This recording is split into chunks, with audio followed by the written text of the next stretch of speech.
with breaking news out of Milwaukee. Shams, a new head coach has been named. What more can you tell us?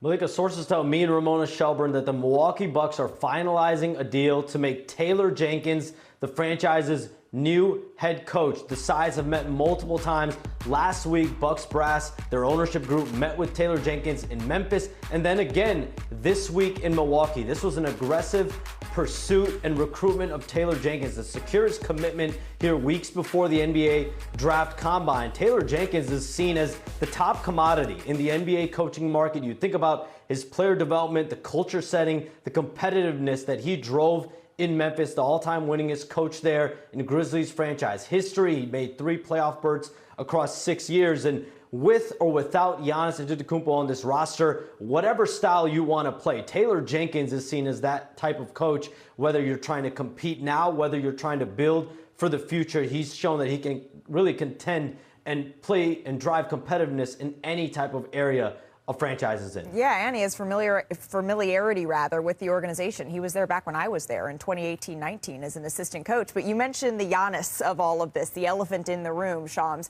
Was Giannis involved in any way in this coaching search, the way that stars often are when a franchise is looking for their next coach? Look, I'm not aware of any involvement from Giannis in this search process. This was something that the Bucks genuinely led, feeling like Taylor Jenkins was their guy. This was the best coach under any circumstance. He has shown that throughout his coaching career. We know the Bucks have hard decisions to make across this offseason with their veteran players, and that starts with a guy like Giannis Antetokounmpo. They had conversations at the deadline about him, and my understanding is that there's been zero communication between these two sides since the deadline as far as Giannis and the organization's top brass. But this day and moving forward is really a dawn of a new era in Milwaukee as far as culture in bringing in Taylor Jenkins. Yeah, I guess the question is just how much of a new era, because as you're saying, no communication between Giannis and the top brass since the end of the season. That's certainly something to note. Shams, thank you very much for that insight. Ramona, you were involved in this reporting process as well. How should Bucks fans be thinking about this hire? I think they should feel great about it. They just got one of the top coaches on the market right now, and they got him before anyone else can even get involved.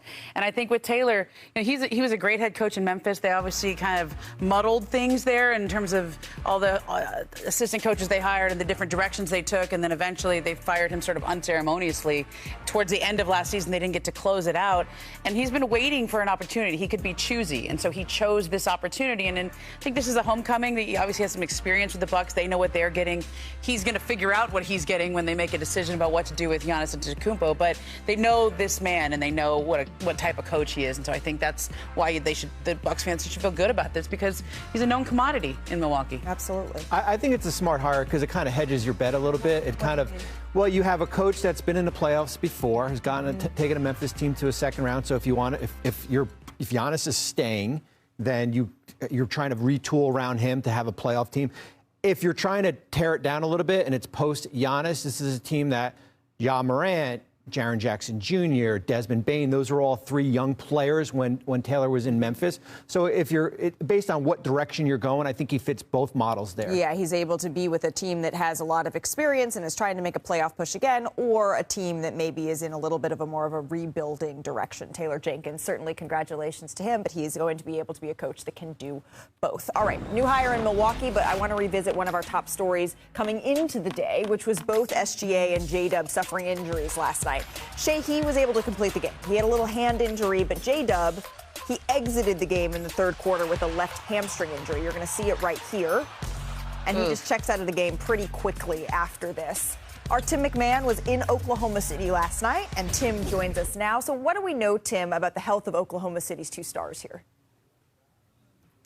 Howdy, Malika. Let's start with the news that's a bummer, but far from the worst-case scenario. That is, Jalen Williams has sustained a grade 1 left hamstring strain. The team just announced that he will be reevaluated weekly. That means he's likely done for at least this series. Let's be real. The Thunder are hoping this series is over in the next week. They are 39-10 without him in the lineup this season. Unfortunately, he missed most of the season due to injuries. This is not the hamstring that he had the trouble with during the regular season that he strained and then aggravated. This is the other hamstring. But again, it's a grade 1, will be evaluated weekly. And with Shea, He got a little bit of treatment on the bench there early in the game after that fall where he bent his fingers back, got those fingers stretched out. Then he came back and scored all 37 of his points. Right. Was handling it with his left, was finishing with his left.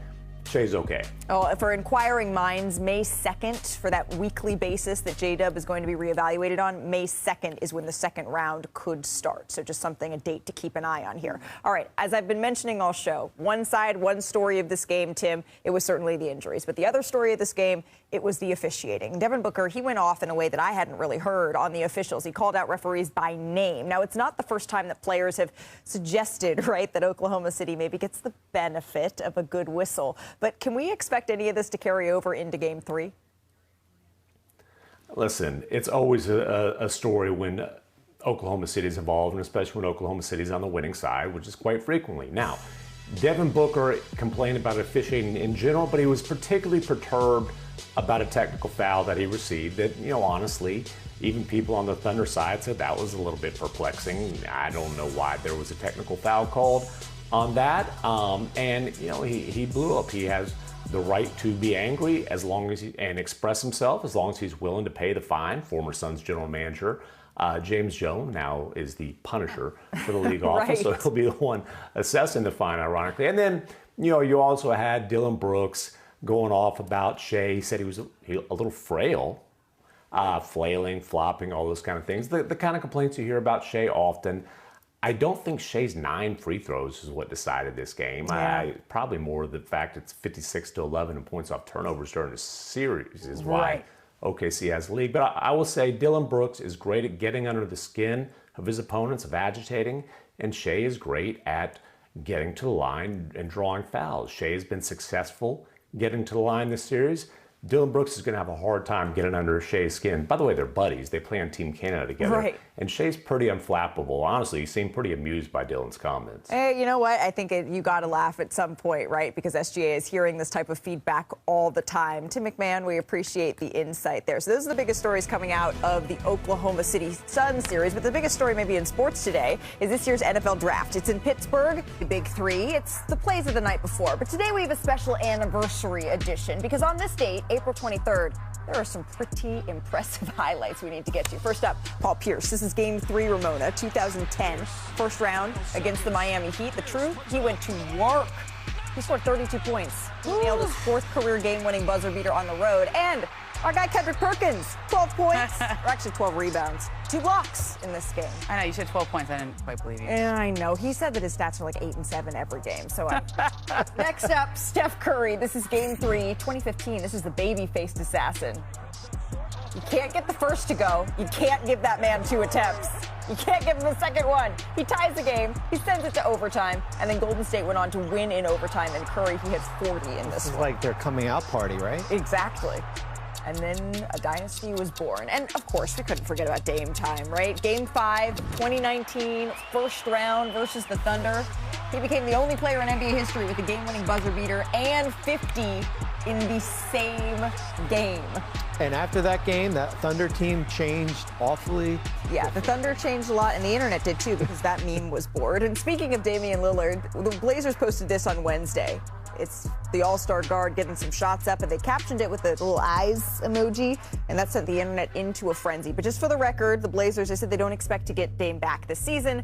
But of course, there's still a lot of excitement because the team is hosting their first playoff game since 2021. So absolutely, there should be a lot of excitement here. And Ramona, right now on ESPN.com, you have a story out, and it details another side of what's going on with the team. Because on the one hand, they're having this run in the playoffs, or there's a series that's all tied up against San Antonio. But on the other hand, there's a lot of cost-cutting efforts that have caught a lot of folks' attentions. What's important to know? Well, I think the team has started off the year, right, with their head coach getting arrested after the first game. Tiago Splitter steps in the morning after. This is a guy who was coaching at Paris the year before.